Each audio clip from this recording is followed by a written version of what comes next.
Hi, Cynthia. Hey Jen, how's it going? It's going good. What are we going to be chatting about today? I'm very excited. I don't know specifically what we're going to be chatting about, but I know that today is the fun marketing news, and I love it. Yes, me too. So today we're going to be talking about AI, a few AI and SEO news pieces for January 2025.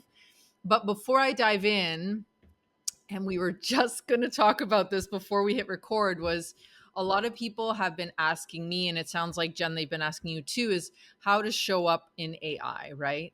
Insert And in a search in AI. Yes. Or basically yeah, how to well, show up. both. You're right. You're right. Yeah.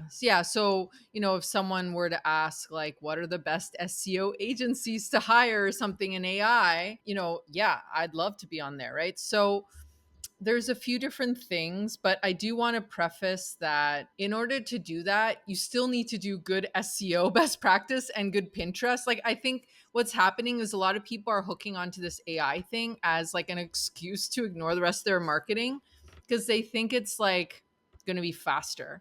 And yeah, there are trends, and I agree we need to like be at the cusp of the thing, but why don't you just also do the foundational stuff, go back to like what me and Jen teach in our own businesses and in our separate businesses, because I think it's easy to want to focus on this new shiny thing, which is important. It's changing the landscape of what we do, but you can't do that with, like, for example, in the case with SEO, like, you can't show up in an AI if you have a really ugly website, just like you wouldn't show up for SEO, right? So like, you can't do. So my answer is, okay, yes, we can talk about that, but let's talk about your SEO too. Like, let's just go back to basics. Like, what aren't you doing there? And it's like, it can be a both, like an and conversation instead of an or conversation.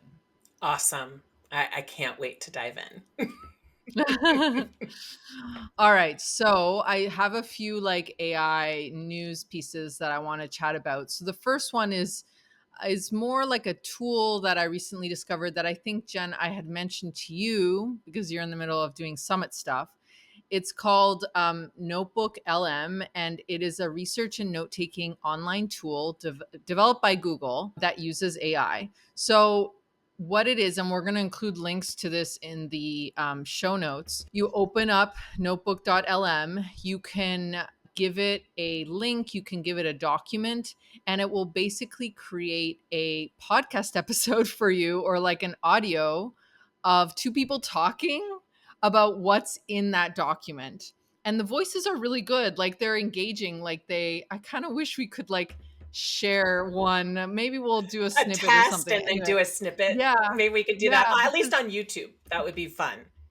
it's like they're not just like Cynthia's whatever note, blah blah blah. It's like two people, like a man and a woman. They're like, "Wow, this has been an incredible na na na," and the guy will be like, "Yeah, let's talk about it." And they're like very enthusiastic, and it's like, "Whoa, this is just generated because I uploaded this thing." I had no idea what it was. I'm like, I don't have time to look at that now. So, this is a reason why I love this podcast, because between Cynthia or myself, all of these things that are in the news that really affect us in terms of marketing, that's what we're hoping to provide, is that you don't have to go looking at everything. You can just kind of hear what we're talking about. Yeah, I think this is a game changer kind of tool. And like, again, our idea is how can you, and this is free, right? It's by Google. How could you take a text that, or even, you could do it with anything, but maybe you could like upload a bunch of emails or something, and it would give you like, because you can link it to a site, you can link it to copy text, to a Google Doc, anything you want. And I think it will even do, no, it doesn't do code. It does audio too. So in your case, Jen, you've got all your videos. But I think this is a shortcut if you are, learning new stuff and you've got a site that you're reading or something. And so this is a way you can also chat with it. So it'll give you the audio overview, and then it will give you a study guide. It will give you a briefing doc, and then you can also do like a chat interface where I guess you could ask it questions about what you just submitted. So I think it's interesting. It's an interesting tool. That is very cool. Anything, again, it sounds like to me that it's a time saver, right? Everyone kind of looks at AI as solving all our problems in marketing, and that's not really true. It's a time saver, and you can use Yeah. it to the ability that you want, and and it helps you to save time. I'll give you an example. I was like, "Oh my gosh, I have to watch all these videos from all the speakers," which I will anyway cuz I love the education. But I'm like, I have to watch them all and I have to like take notes so that I can have some like questions in the workbook for the VIP ticket holders to be able to ask themselves and figure out kind of like if they've listened to what's going on or they got the Right. information. And Cynthia goes, and I'm complaining about this to Cynthia on Voxer. Our Voxer would be very interesting to share at some point, but we won't. Um, and she goes, why don't you have, ChatGPT do that? I'm like, what? So as I'm uploading the videos to YouTube, but then I took that and then put the transcription in there and it did it for me. I'm not kidding you guys. I saved 4 hours. I think it was like 3 hours and 49 minutes of my time. And I was like, Cynthia, we have to do a whole thing on ChatGPT and the ways that we're using it that are unique. So expect that coming up on an episode in the future. But yeah, you saved me Yeah. time. Thanks. Yeah, no, no problem. I think it's you just don't know what you don't know, right? In these tools, I have like another kind of tip coming up as well. So it's kind of like news tip because these are just new things that are coming out. Like this, the Google's Notebook LM came out actually last year, but it's not until a few months ago it's come out of demo mode. So I think a lot of people are also getting new access to it. Like usually things get accessed in the US first and then they'll go out to the rest of the world. So it just takes time sometimes to catch up with everybody. I also Yeah, got an email because I pay Google to host my emails for me and storage and right. stuff, right? And I got an email that said that this typically a charged product that they would charge for, but we're getting it. I don't know how long we're Mhm. getting it. I don't have that Right. information. But if you do pay Google each month for like hosting your emails and whatever that back end for business is, just know that it might be accessible to you for free. So just Yeah. FYI. Yeah, I have it for free too, Yeah. so I don't know what the I also don't know what the, um, parameter is to Yeah, give it to yeah, you for free, but I'm sure they're giving it to, like, anybody who is paying. yeah, It makes sense, right? Because they benefit from that too. for sure. Okay, so the next piece of news is more news. So this was officially announced January 21st, so it's, like, pretty new, and so this is OpenAI, which is the company that created ChatGPT. They have a announcement that the Stargate project is being launched. And so what Stargate is it's a new company which intends to invest 50 billion Oh, over the next 4 years building new AI infrastructure for OpenAI in the US. This is I'm just reading off the OpenAI site. I guess we'll include these links in the show notes in case you want to read yes. parts of this. So we will begin deploying 10 billion immediately. This infrastructure will secure American leadership in AI, create hundreds of thousands of American jobs, and generate massive economic benefit for the entire world. This project will not only support the reindustrialization of the United States, but also provide a strategic capability to protect the national security of America and its allies. So, what is this? This is obviously showing that OpenAI has an alliance with the US, and, it's kind of like we can really see how AI is impacting all sorts of industries, not just our online. Obviously, that's kind of the easiest to look at, but this is going to end up impacting a lot of different infrastructure and industries and hopefully, reducing cost, helping more people, helping solve all sorts of problems, anything from like, healthcare, cancer, stuff like that to yeah, like we just have so many problems in this world and I think that I was just reflecting today on like I think we've gotten used to a lot of our problems. When you get used to your You get problems blind to and them over time. You get yeah, blind. exactly. And I think AI is like shaking everything up a little bit of like realizing How that broken our things are. time, right, and that our mission, our human life can be used differently, right? Or it can be used maybe to, benefit others differently when you have an AI assistant helping you solve, certain things in your life. Just like you said, I saved 4 hours. So those 4 hours, I'm sure you used completely differently, right? Yes, yeah. And that can just be really impactful. So I guess this is like a little bit more of a political conversation, which is not what this podcast is about, but they announced it on X, Twitter, right? And Elon Musk actually responded to the OpenAI announcement saying they don't actually have the money. SoftBank has well under 100 billion secured. I have that on good authority.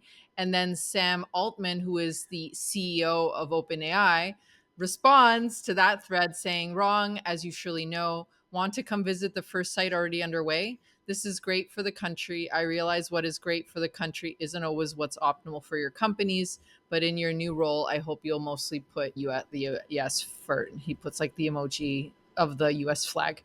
So, anyway, I am really interested to see how this develops. And it is interesting that I mean, it's also understandable that the government wants to like take ownership of some of this stuff, right? And I just hope that all these tools, like all powerful tools, they can be used for good or for evil. Sadly, that's And true. there's just a lot of ethics behind using AI, and I'm curious to see how all of us proceed and how these companies also protect, privacy and all sorts of, different ethical issues here. Yeah.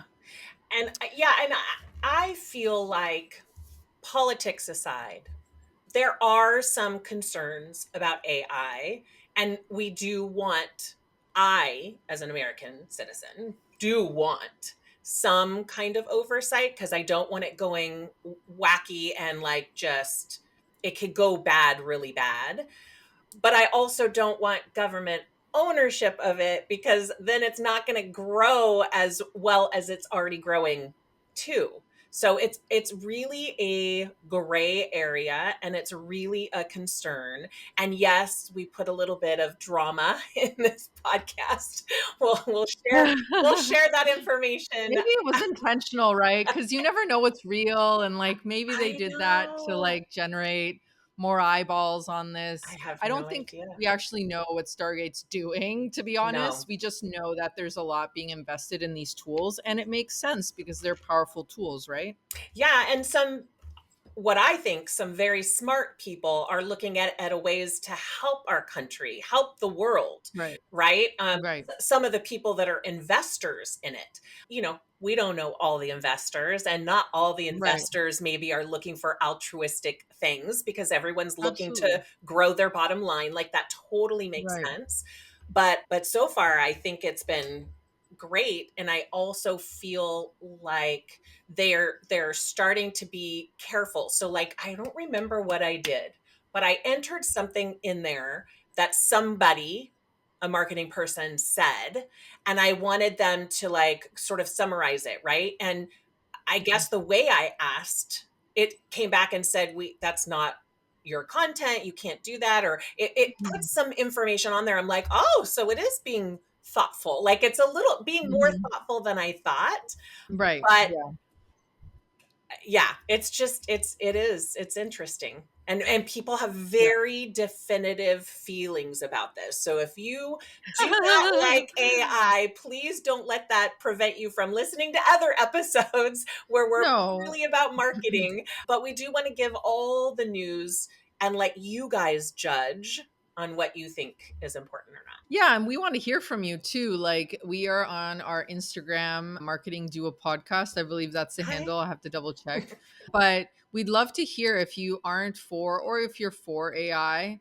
We'd love to hear like what are the things that are triggering. For me, what I realize is that we're at the cusp. Like AI itself has been around for a long time, but the way we're using it now and how fast it's moving is like it's still like that first phase Mhm. because we've all like you and I have been around A enough long to time. like see the first phases of things, right? So when Instagram, I don't know, Yes. invented stories, for example, I will never forget that first day. We were all figuring out stories, and everyone is like, "I guess I'm talking to the camera," right? And it was just so great, and like I just want to like allow the dust to settle maybe or things to Mhm. evolve, and so it just comes back to you still need to use your human brain to make, decisions for your business and your life. Obviously, someone recently who wasn't, into AI so much was saying that to them it's just going to create more garbage online. And I was like, yeah, I guess if anything, our human creativity is going to become even more needed in some, and For Google is sure. getting much more strict. Like Google tells us that they can detect AI contact, they can detect when for SEO purposes, right? So Google says that they can detect when you're gaming the system with Mhm. AI tools. So again, the Google's like policies and what they're looking to rank hasn't really changed. It's just that AI tools are much more advanced now, and when we use it as a tool, we need to think about strategically how we're using it. And so that, I think, just does require more of a thought process. But this is like, we're just exploring this as it's coming up, right? So I did a chat GPT prompt almost 2 years ago already. And I think that that's changed a lot, right? And I'm not Yes. doing that anymore. So, Exactly. I think everyone has yeah, learned that you need to provide more detail before you ask it to do anything. Like yeah, before, we're like, write me a blog. They're like, right. okay, what topic? Well, let me know. Like, you know what I mean? Where now I'm like, look at my blogs. I put in the URL for all my blogs and tell me what's missing. Like I'm getting just smarter and smarter in how I'm asking for it. And again, Mhm. we need to change it from what's delivered to make sure Yeah. that we're putting ourselves in it. Even with the best prompt and the best answer, you still want to make some changes to it so that it is Mhm. truly yours. Or at least I do. I don't want to feel Right. like I'm on the backs of everyone else that has done all of this stuff in the past. And quite frankly, a lot of the stuff that it gives me is not accurate when it comes to Pinterest. Yeah. So I cannot Yeah. even use it for Pinterest per se, or I'll use Yeah. it, Yeah. but Yeah. vast amounts of it are wrong, and I'm having to like, Oh, it makes so many mistakes. I was using it. It makes mistakes with math. It makes mistakes yes, with reading. Like if you with give it too quotes, much like at who quoted once. something, chances are it's not that accurate. It's Yeah. wild. Yeah, yeah, yeah. So there always needs to, at this point, there still needs to be a human in the loop. But me and Jen are going to be launching something this year where we're going to be giving, yeah, we're going to help you like get that live support to understand how to use these tools like effectively, right? And not get stuck in becoming an AI expert, right? But like just using it as a tool. Yeah. Um, And on that note, we're gonna go ahead and put a link in the show notes with a landing page, like kind of a wait listy yes, thing that's gonna yes, be waitlist, very, very absolutely. basic. So it's not gonna give you the information you're probably wanting to know because we're gonna be working and developing that over the next couple Mhm. months. Yes, But we do want to but we're know if very that, excited. yeah, we do Yeah. want to know if that's something you'd be interested in, bringing Mhm. that SEO and Pinterest, the search marketing, Mhm. basically, Mhm. Yeah. education together. Yeah. So I have one last kind of newsy. It's not really news, but I guess I wanted to share tools. It is kind of like news slash tools. And then I want to talk a little bit about AI and ranking and stuff like that. But this one I thought was really interesting. I haven't personally experimented with it, but I want to. So this is called scheduled tasks in ChatGPT. So now you can ask ChatGPT, and this is still in beta for Plus, Pro, and Team plans. So if you're using the free version, I don't think you can actually use it. But you can basically ask ChatGPT to give you tasks and to remind you. So you can say to it, can you send me every morning a quote by Rumi, who's a Sanskrit, whatever, poet, an old poet? And so it will actually do that, and it'll, basically pop up if you have the Chat GPT app, it'll do it on your phone, or if you have it just on your computer, I just have it there. You can ask it to bring articles every morning or every week. You can ask it to remind you about someone's birthday. And I think this is so smart, right? So these tools are really changing the way we work, obviously, but something like this, it's like it is really kind of getting close to being, it is a direct competitor of Google, right? And so we're thinking about, yeah, how in the future are we going to have ChatGPT have like our schedules and everything? Maybe, I don't know. It's going to help us schedule stuff. So when you say that it could tell you, like, bring a quote or whatever, it's just in ChatGPT. It's not it's not something else. Like I have the ChatGPT extension, but Mhm. is that what you're saying? Yeah, so ChatGPT can read from the internet, right? Stop. And it can pull from its own, language model, but Yeah. it can also pull from the internet now. Within, I think it's got some boundaries and Yes. parameters, right? But it can basically pull. I was actually asking it today to read my site, and I was asking it a bunch of questions. Yes. So it can read sites. So I don't know, like, to answer your question more specifically, I don't know if for the tasks it always reads sites, Yeah. but it, like, for AI news, like if I asked it, can you please send me every morning SEO news? I guess it would have to read something, right, from an online site because it would need to be Yeah. a new piece of news, right? Yeah. So I think that this is again interesting, and I want to share it again as a tool for us to experiment with and to play with, basically. That is very, very cool. Yeah. I'm gonna experiment and play with it, and again, we'll put it in our future AI episode that we're gonna have with all these unique ways of using it that you kinda haven't heard on Mhm. social media a lot Right. about Yeah. Yeah. Instagram uses. Yeah.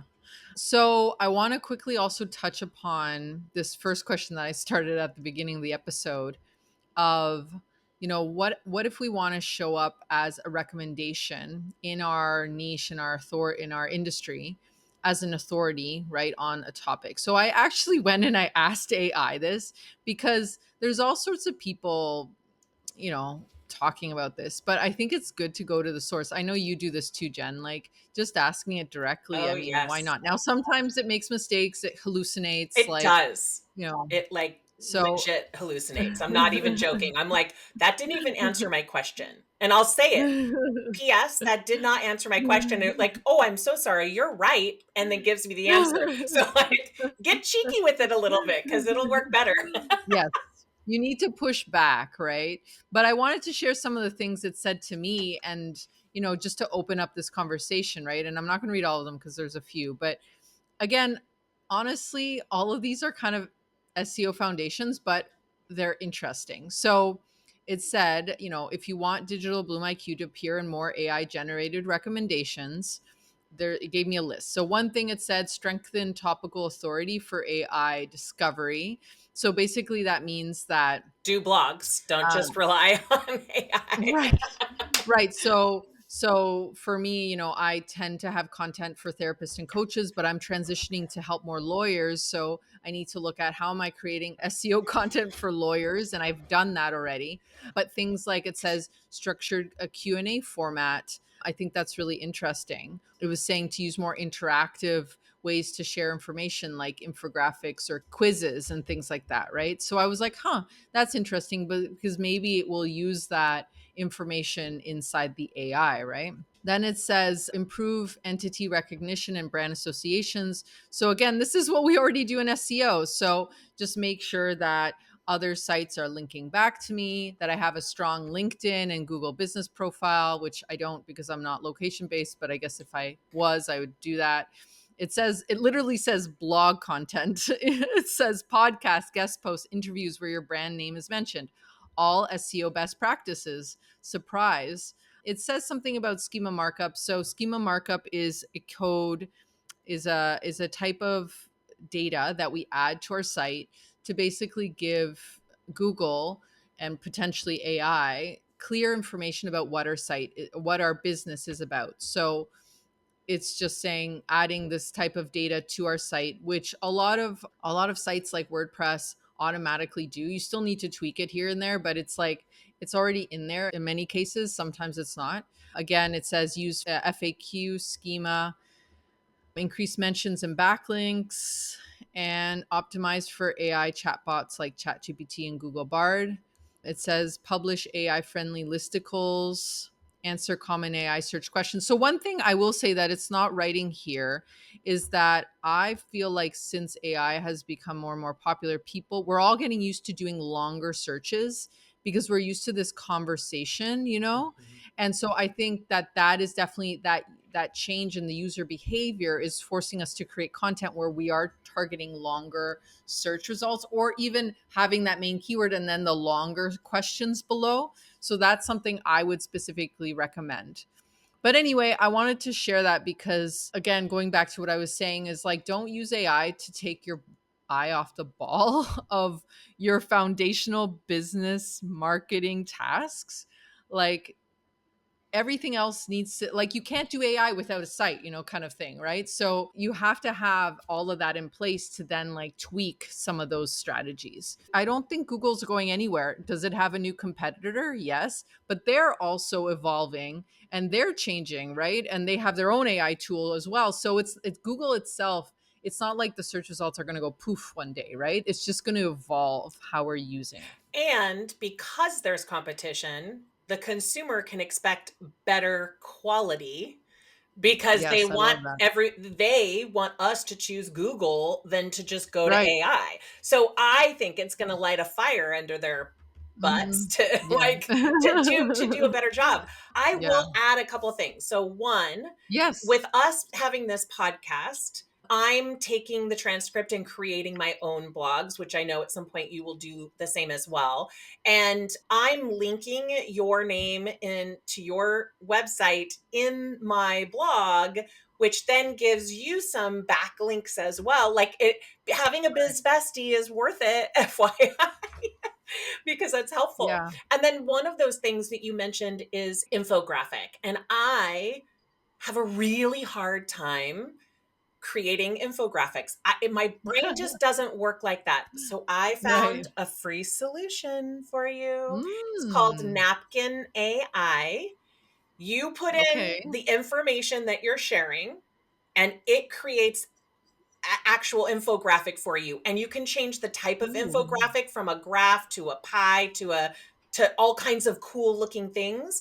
And most people don't know, but when you click on each section, you can change it to your brand colors. I used it for my Pinterest challenge for all of the presentations that I'm doing, because Nice. graphics of any kind give the user, the person that's reading it or watching it or listening to it, just a higher level understanding. So you can hear Right. something, blah, blah, blah, blah. But if you see the two circles and they come into the middle Yeah. and it says, this is where Yeah. you should focus, like it's so much easier to understand. It lends Yeah. itself to social media posts, but it makes your Yeah. blog stronger, and Google likes you to have those on there. So your Mhm. stuff will get seen more than other businesses that aren't using it. And again, I will point out it's free. We'll have a link in the show notes. Oh, so good. Yeah, I feel like we're all skimming a lot of our content before we dive in, unless we know it's someone we already trust and Yeah. like and stuff. But when we land on a blog, what we all do, that skim, skim, skim, right? And so if we can have that infographic maybe near the top, it gives that person that initial view and then they can dive in a little deeper. They'll want to But invest the obviously, time to dive in deeper. Yes. Yes. yes, yes, exactly. Yeah, yeah. Very cool. So that's it. We're doing these episodes once a month, and we'd love for any requests or Yes. anything. You have any feedback, anything you're like, yeah, AI or no AI. I mean, this stuff is changing pretty quickly, but we want to be part of that conversation and we want to support you in your business growth goals. And we're going to be sharing them on future episodes if we start getting Yeah. this information, either Mhm. questions or opinions of any Yes, kind. exactly. We'll go Yeah. ahead and share some of them at the end of these podcasts, which will get your Yeah. business seen a little bit more. So, Yeah. visibility. Yay. Awesome. All right. Well, have a great day. Definitely follow, subscribe, all the things, and we will see you next week. See you soon.